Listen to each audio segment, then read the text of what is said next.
Hello everybody, welcome back to my channel. I hope you're all doing well. So for those that don't know, if you're new to this channel, my name is Dr. Fola and I am a senior lecturer in public health in the UK, and came into the UK as an international student, of course, so I have done my master's in the UK, my PhD in the UK, and lecturing now in the UK, and obviously now it's a lecturer in the same UK. I think they've tied me and UK, they've tied us like this. Do you know, on Twitter somebody was saying the other time that maybe I should go to Australia. For those of you that don't know, my Twitter is very active. Well, not very active, but relatively active, right? And so I posted on my Twitter the breakdown of lecturer pay, from getting your monthly pay in gross, and then the net, and then pension, just everything that is deducted all the way to the end. And people were shocked about the pay, like, oh my god. Anyway, and then they said that one person commented that Australia does have higher pay for lecturers, and so I should move to Australia. So if you see me on my way to Australia, well, don't ask me why. It's because I need more money. Right. Anyway, like I did say, I do get a lot of conversation on my Twitter. I think my Twitter folks are just fantastically amazing. But for this video, I don't know what I want to do in this video, to be honest. I have, like I said, I've struggled to get onto YouTube for so long, and today that I've managed to get some time, is like I have a lot in my mind, and it's sort of pour it to you. Okay, so for those of you that may not know, I'm going to put the so for those of you that may not know, like I said, on my Twitter page, things are happening. So I posted my story, really, just part of my story. I posted part of my story on Twitter about how I came to the UK, the whole journey, and then me, now being where I am, right? And so the people that helped me along, everything, the whole story, just jazz. Obviously with Twitter, you're typing, so I couldn't really tell details of the story like I would want to. So I thought, why not? Anyway, it got a whole lot of attention, more than I anticipated. Over 1,000, did I say 1,000? Over 10,000 people actually liked the tweet. I think loads of share. You would see I would paste it on here, loads of share, the algorithm. I think I'm going to pull that as well and paste it in this video. So I thought, okay, because Twitter doesn't allow, now it doesn't allow a long story. Me, and I'm a story person, though I might not look like it, but I do like to tell stories. So I thought, okay, YouTube does allow longer conversation, and so let's bring it down to YouTube, or let's bring it into YouTube. And for those that are following me, just hear my story. I don't know, it might inspire you, it might interest you, it might help you on your journey to keep going and don't give up and all that, right? So where do I start? Okay, I think I'm just going to start from, because I think that's the one that really interests people, and then as we go on, maybe I will talk about some other things. But for right now, I'm going to start from how I came into the UK, and then obviously master's, PhD, getting a job, blah blah blah blah. Okay, so how I came into the UK. So like I said, I mean, you probably have known from my accent, I am a Nigerian. I came in from Nigeria. I did my BSc in Nigeria in biochemistry, University of Jos. Too much information? Too much? No? So I did my, thank God. Am I owing? I don't know if I'm owing any of my lecturer in that school any money. Like maybe I'm owing them something, and it's like, oh, now you're here. Please don't share my video to my lecturers in that school. But I think it's all good, because I think we have nice rapport. There's actually one of my lecturers that hook up on me with me on LinkedIn, and he just commented on, oh, you're doing fabulously well. I was like, oh, Mr. I can't remember his name. Mr. somebody, one of them. And I just appreciated him anyway. So for now, I'm just going to talk very briefly about me coming into the UK. We can talk about my Nigerian stay and everything around that part later on in another video. Honestly, I feel like people don't know me on this platform, and they should. It's not fair that I've not done this, right? So let's start. So in coming to the UK, I was doing my NYC in Ilorin at that time, so that's where I served. I was doing my NYC in Ilorin. The story of me getting to Ilorin is a long one. No, let me not even start that one today. So I was doing my NYC in Ilorin, you know, going to my PPA, doing stuff. I was also learning. I didn't use all my NYC for just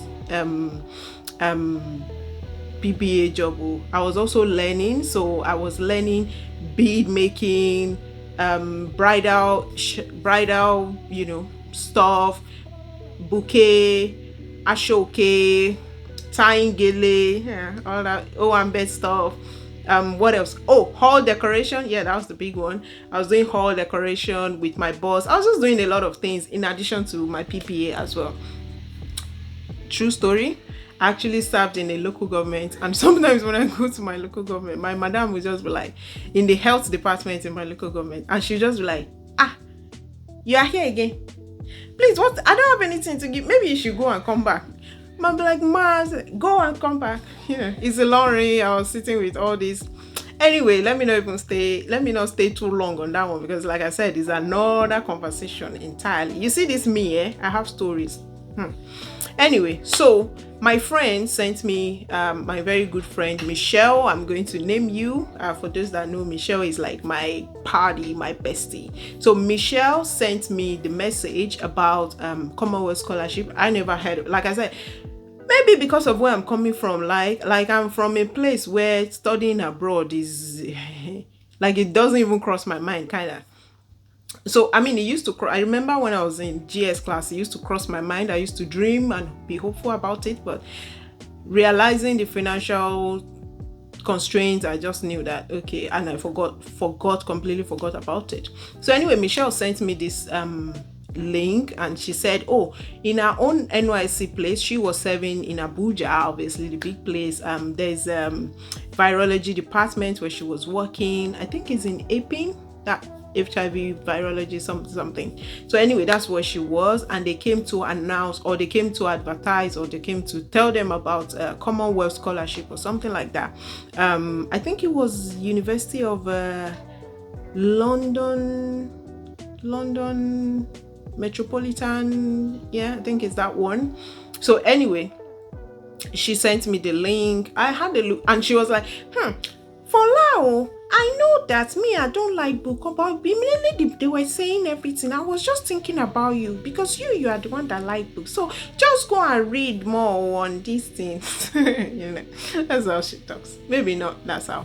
But anyway, so I took on the, you know, the link, and I just went on and had a look, and it all looks interesting, but the time was very short. It was almost getting to the deadline. I had no idea that I was going to do this, so I wasn't planning or preparing for it prior to time.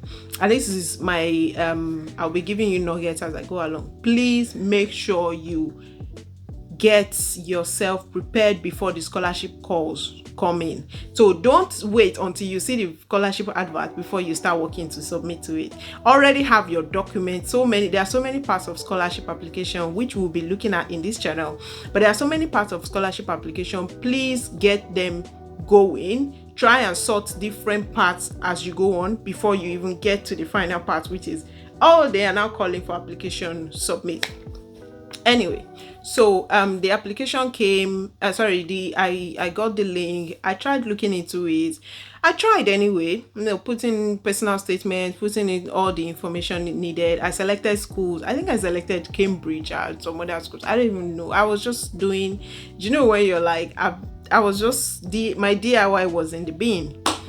Long story short, I think I applied because of the really close date. I didn't have international passport before Michelle sent that link to me. So I had to go and get international passport. I had to do, then I did TOEFL instead of IELTS. Now I know I should have done IELTS, but I did TOEFL because I wanted that to increase my chance. Nobody told me, I just saw, and I just picked that one. So anyway, I think I can't remember what my TOEFL, I think it was 190 or 90 something, 100, somewhere in between there. Can't remember what the highest mark is or score is in that one. Anyway, I got that, and then I didn't get the scholarship. So I applied. It was deadline, literally the last day. That's when I submitted, and I didn't get the scholarship. Long story short, came back, unfortunately. Okay, so moving along. I mean, now I know so many things. I would have definitely gotten that scholarship if I've written in a different way, but I didn't then. So here we are. Anyway, so I told my sister. Obviously my family knows about the whole process when I started doing it, right? It was just like maybe a few weeks or something, I can't remember. So anyway, my sisters know about it, so I told them, like, sister, especially our firstborn, I'm the last in the family, so my firstborn was like, oh, what, so I told her, like, the scholarship didn't pan out, blah blah blah, and she was like, oh, that's sad. What would it take to continue? I was like, auntie, say what? And she's, because I call her mommy sometimes, because she's my big sister. She's literally can be my mom. She literally can be my mom. So anyway, she was like, yeah, just let's see if we can continue. I thought, you don't know what the financial implications are. So I told her, it's going to be like 5 million. She said, 5 million? I said, yes, you can't, we don't even want to get near it. So she told me, well, it's not like I have 5 million, but just continue the process. They are not going to take it at once, right? I said, no, they are not. But she just said, okay, if they're not going to take it at once, let's see how much it's going to be. Give me more details of what is going to really take financially, and let's see if we can do something. So I did, and that is the beginning of my UK journey. So I did that, gave a breakdown of in selecting, I realized Bournemouth University was actually one of the cheapest for public health that I was interested in at that time. So I was actually very interested in Birmingham University. I was very interested in Birmingham. One, because it had loads population of Black African. Two, because it's sort of Muslimish. I mean, at least that's what I read. Never been to UK. And then obviously 3, Birmingham is a very big university, right? So I thought, oh my God, I want to be there. Well, the school fees is like, as of that time, it was like 19,000, 20,000. My sister was like, nope, we can't do that. So anyway, Bournemouth Uni gave about, I can't, that time 12, I think it was about 12,000, 13,000 pounds or somewhere like that. So Bournemouth Uni was going, so Bournemouth Uni fee was going for 12 to 13,000 pounds. So that was relatively, manageable for us. And then they were going to give discounts. And this is also for those that might not know. But Bournemouth University give you 25% discount if you have a 2-1 and above. So I had a 2-1. So they just gave me that as well. So that really made it very, when you say enticing, it's cheaper. It was the cheapness. I didn't really like the school before I went, to be honest, because no one I told about Bournemouth University before leaving Nigeria knew about it. So I had no idea of their reputation. And then it looks like the place is cold from what I read. So I felt, oh my God, of all places, I don't like cold, for goodness sake. And now I'm going to UK, which is cold, and then I'm going to one of the cold areas. Why not? So I wasn't too excited about the uni, but the only thing that compelled me was the 25% and the fee. Because in the end, when they applied the 25%, it broke it down to like almost 10,000 pounds. So 9,900 and something, or 9,700 and something. So very close. So relatively, that was a very big motivating factor. Well, and if you want anything to motivate you, the funding will. So because of the low tuition fee, I went for Bournemouth. So even my sister tried, that woman, bless her, she tried though. She helped me. She was like, oh, is he Birmingham? Because when I told her, she was like, okay, let's go and see. That's when we went, and it was like 19,000-20,000. She's like, no, my dear, go back. We're not looking at Birmingham. So we went back to Bournemouth Uni. We look at the payment plan. Everything was okay. So obviously the arrangement with my sister, the woman she had to literally cough out everything in terms of her savings, and the woman have family. But she did that for me. So we agreed that I am going to sort myself when I come into the country financially, in terms of my Feeding and accommodation, I would scramble however I can scramble around for that. But she would be sending me the tuition fee. So when we did that, in breaking that down, that would have sort of like maybe half the fee or something. I can't remember now. And keep in mind, the exchange rate wasn't as bad as it is now. This I was talking about 2014 September. That's when I came to the UK. So we started the process, you know, submitted to Bournemouth. I got the admission. I was given the 25% scholarship or for discount, as the case may be. And then we started the process of putting money in the account. This one, it was not easy. Obviously, as you people may know, it was not easy. So my sister, I think all of my journey, honestly, to the UK was just God's grace. I mean, it has always been, and it still is. So my sister started, you know, rallying around how to put, like about 4 million or so, about almost 4-5 million-ish into the account. We had maybe 0 million, to be honest. So my sister went around her office. I mean, there are so many big colleagues in her office, her bosses. So she went around. There's one woman, God bless her. The woman was really, you know, she's her boss and she really stood by her. So the woman was going to give us the money, or some part of the money, not all. And then I can't remember what happened. She seemed to back out. And so my sister was like, I don't know how I can raise this. And she was traveling abroad. Actually, she was traveling to, I don't know, one country for summer holiday. She just said, called my sister, I'm going tomorrow, take this 2.5 million, get it ready for me when I return. Oh, okay. So we had 2.5 million, good to go. Another colleague borrowed us 500,000. I think that makes it 3 million. What else? How else did we get the rest? I can't remember, but I remember we got loan of 1.5 million from somewhere, you know, someone, my sister was, and this person gave us at 10%. So obviously we had to pay about £150,000. 150,000 naira. £150,000. Sorry. So we had to pay 150,000 naira to the bank. Not a bank, it was someone. I know it was someone that was doing that on his own, so it's from his own pocket.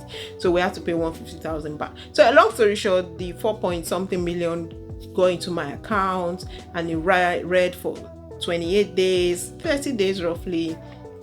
I went and print out my statement, and then you know now how the story goes. There's no need saying too much here. And the process went. We share as we have to share ASAP. I was so lucky. My visa got ready, I think in about 5 days or something. It was 8 days. I went to London. Oh my God, my UK head. Get away. I'm talking about Nigeria. So I went to Lagos for my application. By the time I come back, so I went to Lagos for my application. By the time I finished, I did some days in Lagos, I can't remember. On my way back to Ilorin, I received that my visa is ready. It was ridiculous. I thought, wait, what? So it wasn't that long really, but I couldn't go back because I was literally on my way on the bus to Ilorin. So I just went and so you know, we parked. My mom, bless her soul, she knew I was applying for postgraduate study and she really didn't want it. You know how Nigerian moms are. She was like, go and get married. That was so you have finished university, BSc, you have finished NYC, get married, and I'm processing admission. So she didn't know. Actually, she thought I was processing some, because we just told her Lagos. She didn't know he was traveling out of the country, right? My mom actually knew a week to my traveling that he was not in Lagos, that he was out of the country. She was like this the day we told her. So yeah, anyway, I got my visa. Did I tell you about, I got my transcripts way before I left uni. So I already have my transcripts, you know, personal statement, all of that was what I used to apply for my admission, right? And then I got everything, you know, we got packing, family, friend, everybody donate to. My sister borrowed money, you know, to give me. I think I was giving not up to 300 pounds came to me with me to UK. Like, it was that bad. And I was like all scratch, bottom pot, scratch, everything. So I think because this video is really long and I don't want it to bore you out, so I hope my storytelling skill is on point. Well, if it's not, please forgive it. I'm just trying this out. But I'm going to stop somewhere around here before actually getting into my coming into UK itself. So this is obviously just preambles. I did my I got my visa. My other sister had to get me a flight ticket. If I tell you about a flight, my flight ticket to UK was 50,000 naira. It was 50,000 naira. I remember I told some of my colleagues that we were in the UK together then that they couldn't believe it. They're like, which flight is that? It was Royal Air Maroc out of that time, and people didn't really know it. Even me, I never knew it, but that was the cheapest. We were looking for everything cheap. I just told myself, like, I want to request any train. I shot in the UK. You know, like if they put you, even if it's at the back of the plane, they will put you. So long as you get to UK, just go. So because money was, you know, hard for us. So she paid 50k for the flight. What else did I also do? Like I said, they could barely get me. I think they got me 270 pounds cash. That was all I could get, and that was it. It was like bye. I didn't have accommodation in the UK, so it was like just go and sort yourself. Just cacao. What else is useful for you guys to know? Long story short, you know, we grind, we whine, we whatever, we hustle, we survive. That's how I got to the UK. Right, I'm going to leave it here because, like I said, this is getting really long. I'm going to do a part 2 and possibly a part 3 and possibly a part 1000 on my journey in the UK. So hopefully the next place I'm going to pick it up is from when I entered UK. I'm trying to see if I've not left any useful information before getting to UK. So if not, I'm going to see you all in my next storyline video. Super story. So in my storyline video upon my entry into UK, I think that will probably be the next part. And if I remember anything else, I'll let you know in the next video. I'm saying all this, let me just wrap it up now. Sorry, this is so long. I'm saying all this for you guys to know the journey was not easy, and it's not easy for so many people. And I'm trying and I'm hoping that this is motivating you, even when you think there's nothing on ground. God will just send, like that, my sister's boss, God just sent her. If she had not brought as much as she did from that money for us to use while she traveled abroad, I doubt I would have been here. But before I wrap up, I forgot. My sister at some point actually asked me to get back my money. That was before the putting money in the account. We paid deposits, right? And so she couldn't raise the money for putting the account, and everything was just a mess, right? And so our deposit then was 2,000 pounds, which was roughly 500,000 naira. I remember clearly. It's about 540,000. So she asked me to get it back.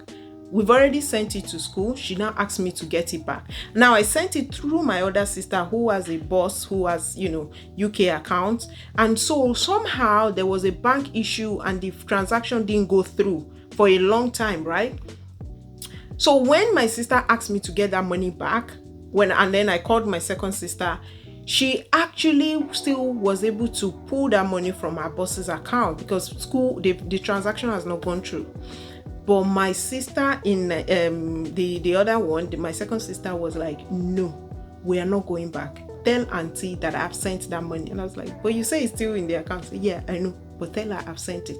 If I don't send it, if you don't tell her that, she's going to completely back out. Because my sister was like, get the money, we'll try again next year. My second sister was like, no, it's this year. She has made the pledge. We have to continue. So in between me and my second sister, we actually could have still stored the money, pull it back, but she was like, no. So we did not. And my first sister did not know, our firstborn did not know. And so that's how, There are so many times that I could have stopped on this journey, is what I'm saying. And somehow God has just been coming through, because within me, I would have just said, okay, take your money and that's it. And in my mind, I think I wasn't even going to be interested by next year because I was just frustrated. But my second sister was like, no, tell her the money has gone. And obviously, in the UK, once you pay and it's not visa related, you can't get your money back. It's not refundable. So I told my sister, I was like, auntie, they said the transaction have gone through, they have taken the money. And she was like, oh, okay, how are we going to get that money? And then God, came through. Her boss gave us the money, 2.5 million to put in the account. We're able to source for the remaining, and the rest is, no, not history, because that's why I'm telling you the story. I will stop here and I will tell you the whole challenges about getting into the UK. And once I get to the uni, things happened. Oh, I almost came back to Nigeria. I'll tell you in another video. Thank you. Bye-bye.